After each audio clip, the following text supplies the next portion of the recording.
Hello everyone. इस video में हम लोग डिस्कस करने वाले हैं infusion of ICT in lesson planning. यानी कि जब टीचर्स लेसन प्लानिंग करते हैं, ठीक है, कोई भी टॉपिक पढ़ाने से पहले वो उस चीज को जो भी पढ़ाने वाले हैं उसको प्लान करते हैं, ठीक है, तो वो लेसन प्लानिंग के अंडर आता है। तो आईसीटी को हम कैसे मिला सकते हैं लेसन प्लानिंग के साथ?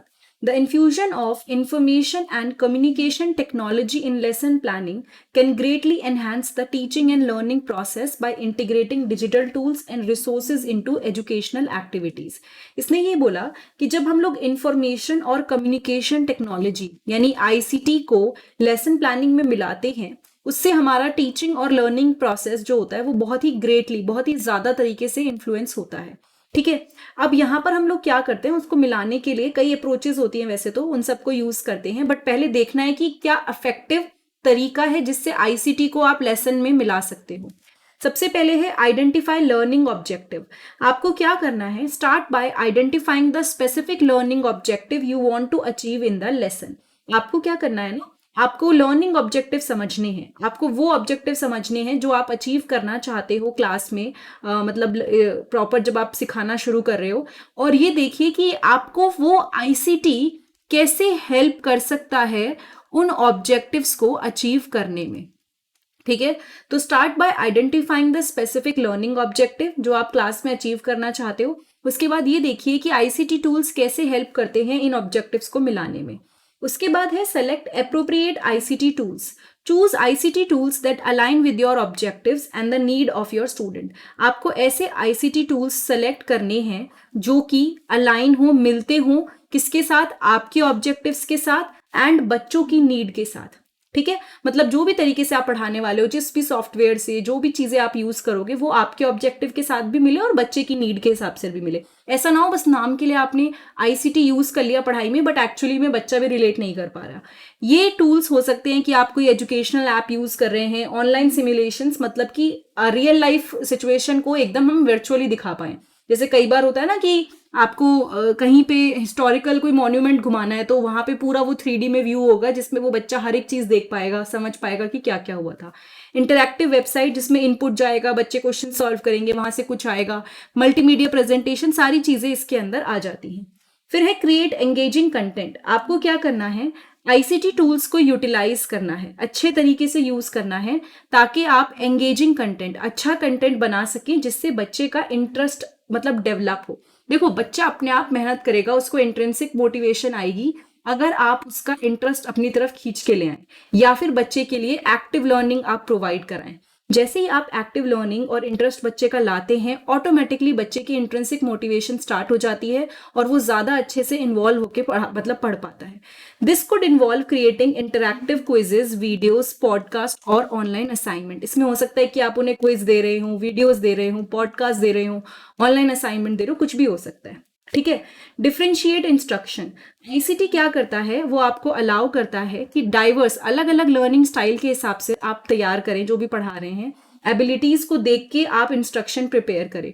किसी बच्चे को शायद जल्दी समझ में आ जाए, किसी को लेट समझ में आए, किसी को ऑडियो एड से समझ में आए, किसी को विजुअली कोई प्रेजेंटेशन या फिर फोटोज दिखा के आप चीजें समझा सकते हो। तो आपको ऐसे ऑल्टरनेटिव ऑप्शंस तैयार रखने हैं according to the learning style. And आप कई सारे रिसोर्सेज प्रोवाइड कर सकते हैं, एक्टिविटी दे सकते हैं जो बच्चों की different level of understanding and engagement के साथ क्या हो, अकोमोडेट कर सके। ठीक है, इनकॉर्पोरेट कोलैबोरेटिव एक्टिविटी।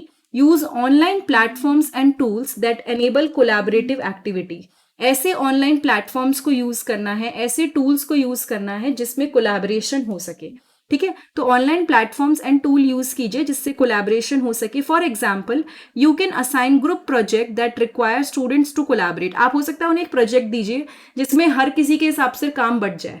ठीक है, तो बच्चे अपने आप उसको मिलके काम करने को सीखेंगे और हो सकता है वो जूम के थ्रू या फिर कई एप्स के थ्रू, मीट के थ्रू, वो सब के थ्रू ना अपना प्रोजेक्ट पूरा करने की कोशिश करेंगे। तो आप उन्हें ग्रुप प्रोजेक्ट वर्क असाइन कर सकते हैं एंड इससे ऑब्वियसली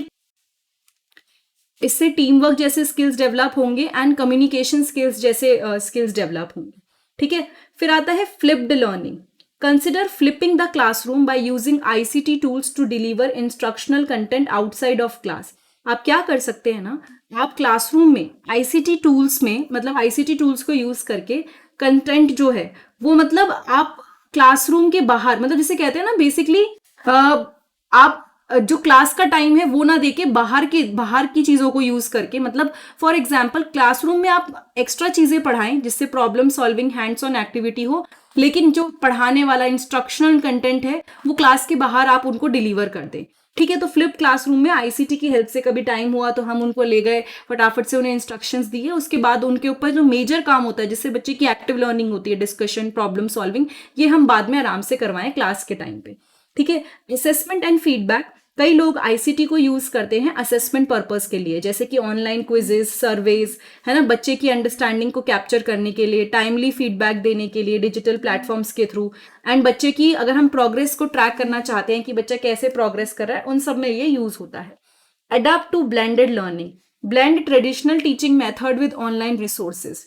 क्या करोगे आप, ट्रेडिशनल टीचिंग मेथड्स जो होते हैं उनको आप क्या करोगे, मिलाओगे किसके साथ, ऑनलाइन रिसोर्सेज के साथ। ठीक है, जो आपके ट्रेडिशनल पढ़ाने के तरीके हैं, टीचिंग मेथड हैं, उनको आप ऑनलाइन रिसोर्सेज के साथ मिला दोगे।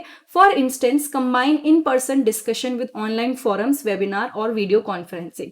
जैसे कि आप क्या कर सकते हो, कोई भी पर्सन है, जैसे आप किसी के डिस्कशन के बारे में बात कर रहे हैं, ठीक है, या फिर सिंपल सी बात है आप कुछ पढ़ा रहे हैं उस पर डिस्कस कर रहे हैं, अब उसी को बैकअप करने के लिए कोई वेबिनार या कोई वीडियो कॉन्फ्रेंसिंग, ये सब चीजें शो कर सकते हैं। तो ब्लेंडेड में ना हम दो तरीके को या दो मेथड को ज्वाइन करा देते हैं। डिजिटल रिसोर्सेज को भी आपको यूज करना है ताकि बच्चे को समझ में और अच्छे से आए। डिजिटल रिसोर्सेज को इंटीग्रेट करना है, जैसे कि e books, research database, educational website, ताकि हमारा जो कंटेंट है वो एनहेंस हो सके, अच्छा हो सके। Stay updated, be aware of new ICT tools and trend in education, यानी कि अगर कुछ भी नया आ रहा है, आपको पता है कि बच्चे को ये पता होना चाहिए या बच्चा इससे इजीली सीख जाएगा, ऐसे कोई टूल्स के बारे में, ऐसी कोई इंफॉर्मेशन के बारे में बच्चे को हमेशा अवेयर करा के रखिए। कंटिन्यूसली हमें एक्सप्लोर करना है, समझना है नई टेक्नोलॉजी जो आ रही है, एंड हमें उसके अकॉर्डिंग अपनी टीचिंग स्ट्रैटेजीज को एनहेंस करना है। ठीक है, ये सारी चीजें हम करेंगे तो ऑटोमेटिकली इससे काफी फर्क पड़ जाएगा। एंड फिर आता है प्रोफेशनल डेवलपमेंट की। अगर बात करते हैं तो हमें प्रोफेशनल डेवलपमेंट में एंगेज करना है ताकि बच्चों के मतलब समहाउ, जैसे अभी हम बच्चों को सिखाते हैं कंप्यूटर वगैरह बेसिक, तो आपको भी पता है कि वो चीज़ें उनको फ्यूचर में हेल्प करती हैं।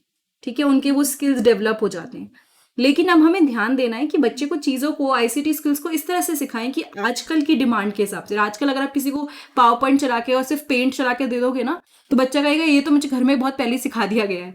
तो हमें आजकल की लेटेस्ट टेक्नोलॉजी के हिसाब से बेस्ट प्रैक्टिसेस जो है वो चूज करनी चाहिए, और ऑब्वियसली हमें अपना करिकुलम उसी हिसाब से अपडेट करना चाहिए। जो 10 साल पहले बच्चों को ऑफिस पे लिखना सिखाते थे, पेंट सिखाते थे, आजकल के बच्चे वो सब मतलब फर्स्ट क्लास में ही सीख लेते हैं। I am not exaggerating it, actually बच्चों को बहुत ज्यादा आता है। कंसिडर एक्सेसिबिलिटी, ये चीज और ध्यान रखिए कि जो भी चीज आप यूज कर रहे हैं या फिर आप अपनी पढ़ाई में आईसीटी टूल्स को यूज करवाने वाले हैं, तो मेक श्योर कि आप उसमें सारे बच्चों को इंक्लूड कर पाए, मतलब हर बच्चे के लिए वो एक्सेसिबल हो। स्पेशली अगर ऐसे कोई बच्चा है जो कोई डिसेबिलिटी है तो समहाउ वो भी इन्वॉल्व हो। ठीक है, एंड अकोमोडेशन करनी है, मतलब ऐसा नहीं कि वो चीज आप इंक्लूड ही ना करो कि अगर आपको लग रहा है कि कोई बच्चा नहीं इंक्लूड हो पा रहा, बट अगर आप उस बच्चे को किसी तरह से उस प्रोसेस में, अगर ग्रुप में भी आप उस ग्रुप सेटिंग में भी कर रहे हैं, तो उसका कोई काम हो, वो कोई पार्ट प्ले कर रहा हो, ये बहुत जरूरी है। इवैल्यूएट इफेक्टिवनेस, जब आप अपने आईसीटी को अपने लेसन्स में अप्लाई कर देते हैं उसके बाद आपको देखना है कि वो कितना इफेक्टिव है। Gather feedback from students and reflect on whether the integration of technology enhance the learning experience. आपको क्या करना है, जब आपने आईसीटी को अपने लेसन्स में लगा दिया उसके बाद उसकी इफेक्टिवनेस को देखना है। ठीक है, कि कितना इफेक्टिव रहा, क्या बच्चों ने सीखा, क्या बच्चों को आया, ये सब चीजें हमें इंश्योर करनी है। तभी हमें पता चलेगा कि जब हमने आईसीटी को लेसन प्लानिंग में मिलाया था तो उससे क्या सच में कोई बेनिफिट हुआ है। सो ये पूरा टॉपिक जो है ये infusion of ICT in lesson planning को लेकर है। अगर आपको कोई डाउट है तो प्लीज कमेंट सेक्शन में कमेंट करके बताइए। कोई वीडियो में अगर आपको कोई चीज नहीं मिल रही है इस टॉपिक से रिलेटेड तो भी कमेंट करके बता सकते हैं। बाकी प्लेलिस्ट इसकी आईपी यूनिवर्सिटी के सेक्शन में आपको मिल जाएगी। कोई डाउट है, कोई वीडियो नहीं मतलब समझ में आया है कोई पार्ट, तो कमेंट करके बताइएगा। बट अगर वीडियो अच्छी लगी है तो फटाफट से चैनल को सब्सक्राइब कर दीजिए, वीडियो को लाइक कर दीजिए एंड शेयर कर दीजिए। Thank you so much, have a nice day, I will see you next time in the next video.